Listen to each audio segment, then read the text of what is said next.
please look at the function f of x equals ln x. And I assume that you have seen the function ln x before. If you haven't seen that, I'll give a brief explanation. And the quickest explanation that I'll give here is that, well, I assume that you understand the function f of x equals e of x already. So if you present it as a map, this function f of x equals e of x is like you're sending the variable x by f to the image becomes e of x. And there's something called inverse function. So this one is like the inverse function. It serves the purpose of sending what you have in the image back to the original variable x. And actually, the fact is that mathematically, this one the ln x serve as the purpose of the inverse function of e of x. You can think of it like this. So what does it mean? It means that automatically we have some formulas that connect the function e of x and the function ln x, because inverse function means, for example, when you have the e of x first, it's like you are sending x to e of x. And if you take the ln now, if you take the ln function, so if you take the ln function now, ln, it's like you are taking ln of e of x, because these two functions are inverse to each other. So it means it must be x, right? Because you are basically sending it back to x by using ln. And similarly, if you send x to ln x by the ln function, and if you take the exponential again, if you take the exponential function, it is e of ln x like this. E of ln x must be the same as x, right? I mean, that's basically the property of the inverse function, because if you look at this last line, it's really like you're sending it back to x. That's the property of inverse function. So anyway, that's a very brief explanation about the function ln x. And the fact is that if you have a function ln x, the derivative is 1 over x. And I'll try to skip the theoretical understanding a little bit here. It is not difficult to derive it after understanding the fact that ln x is the inverse function of e of x. And also, you know the fact that the derivative of exponential function e of x is unchanged. But anyway, for now, just keep it in your mind. Ln x derivative is the same as 1 over x. Let's look at the current example. 3 times x power 4 plus 1 over x plus 4 times ln x. What is the derivative? The first term is 12x cubed. The second term, you see, is really the same as x to the power minus 1, right?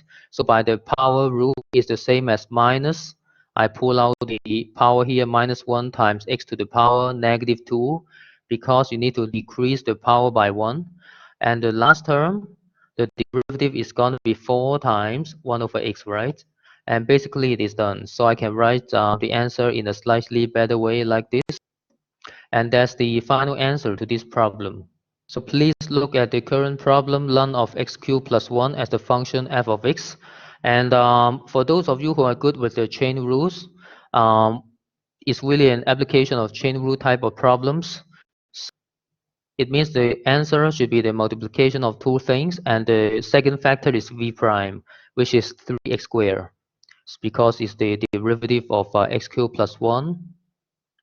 And the answer of the first factor? The first factor is the derivative with respect to variable v for ln v. You can view it as a function of v now, ln v. So it's 1 over v. And 1 over v is x cubed plus 1. So I will just replace it back for the v. So that's the answer to the problem, f of x now. Let's look at the current problem. F of x is the same as the product of two functions. And we can use the product rule to resolve this. So by the product rule, I write it as u prime v plus v prime. And u prime is cosine x, v I just copied from the top, and u is sine x. And then what is v prime? And let's think about it together. V prime is the derivative of ln of cosine x. So we can apply a chain rule here. Ln of cosine x is the same as 1 over cosine x if you take derivative. but it needs to be multiplied to the chain rule term, which is the derivative of cosine x, right? Which is minus sine x. And basically, it's a chain rule application. So I write the term v prime as a fraction. The top is minus sine x, the bottom is cosine x. You can think of it like this. And that's the final answer to this problem. So now let's look at the current problem. We are looking at the function ln x to the power 4. And I would like to emphasize that ln x to the power 4, this one is not the same as ln of x to the power 4. It's not the same. They are completely different. Because the current term we are looking at is the multiplication of ln x for 4 times. They are not the same thing. They are not the same thing. So please don't make this mistake. And let's look at this current function. And for those of you who notice the meaning of this function, we can actually get the derivative by using a chain rule.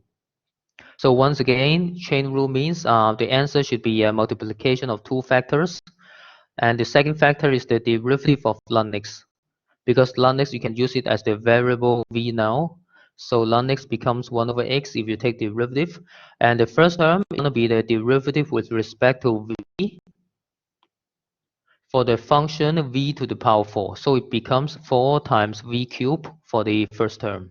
So it means the answer is 4 times ln x to the power 3 times 1 over x. And that's the answer to this problem.